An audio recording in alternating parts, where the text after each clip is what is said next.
नमस्कार दोस्तों, यकीनन आप सभी कोरोना काल में अच्छे होंगे। कहते हैं कि सीखने की ना कोई उम्र होती है, ना ही कोई सीमा। दुनिया, समाज, छोटे बड़े सभी से हम रोज कुछ ना कुछ ज़रूर सीखते हैं। रामायण की एक मार्मिक घटना है। डोली भूमि गिरा दशकंधर, डोली भूमि गिरा दशकंधर। युद्ध के समय जब राम ने रावण की नाभि में तीर मारा, धड़ाम से गिरा रावण धरती पर। पूरी की पूरी धरती डोल गई। सब आसपास इकट्ठे हो गए, राम, लक्ष्मण, उसका भाई विभीषण, सब के सब। और उस जुदाई की बेला पर, अंतिम बेला में भगवान राम ने लक्ष्मण से कहा, जाओ रावण से कुछ सीख आओ, जाओ रावण से कुछ सीख लो। देखिए दोस्तों, सीख तो हम कहीं से भी सकते हैं, लेकिन जिससे जिंदगी भर का बैर था, दुश्मनी थी, उसके पास सीखने भेजा जा रहा है। किसको? लक्ष्मण को। क्योंकि वहां से जो सीख मिल सकती है वो कहीं से भी नहीं मिलेगी। 4 वेद, पुराण का ज्ञाता, महापंडित। तो राम ने लक्ष्मण को रावण के पास सीखने के लिए भेजा।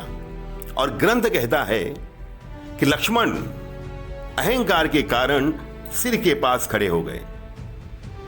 तो राम ने लक्ष्मण को समझाया कि पैर के पास जाओ।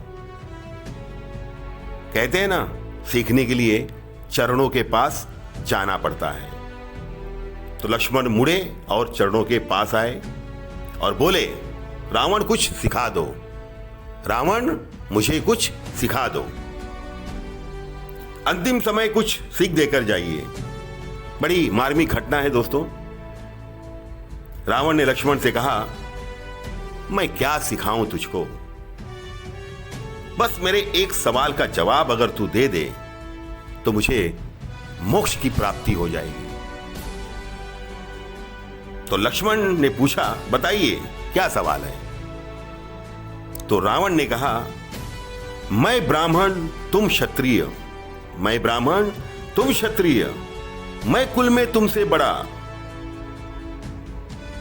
मैं 4 वेदों का ज्ञाता, पूरी दुनिया में डंका बजता है मेरे ज्ञान का। मेरा कुल तुमसे बड़ा, मैं ज्ञान में तुमसे बड़ा, मेरी सेना तुमसे बड़ी, काल तक को मैंने बांध कर रखा है। और सबसे बड़ी बात, तुम 2 बनवासी भाई मेरी ही धरती पर मुझे हरा दिया। बस यही सवाल है, मैं हारा क्यों, मैं हारा क्यों? मैं कहीं से भी तो कम नहीं था, बस मैं हारा क्यों? लक्ष्मण ने कहा, मुझे नहीं पता। रावण का जवाब सुनिए दोस्तों, बस यही सिखाना चाहता हूं कि तुम चरित्रवान और मैं चरित्रहीन, तुम चरित्रवान और मैं चरित्रहीन। मैं वहां से गिर गया जहां से उठना किसी भी व्यक्ति के लिए असंभव है। मेरा चरित्रहीन होना ही मेरे हार का कारण बना।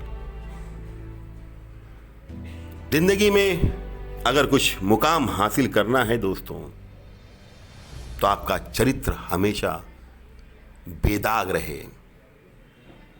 थैंक यू दोस्तों।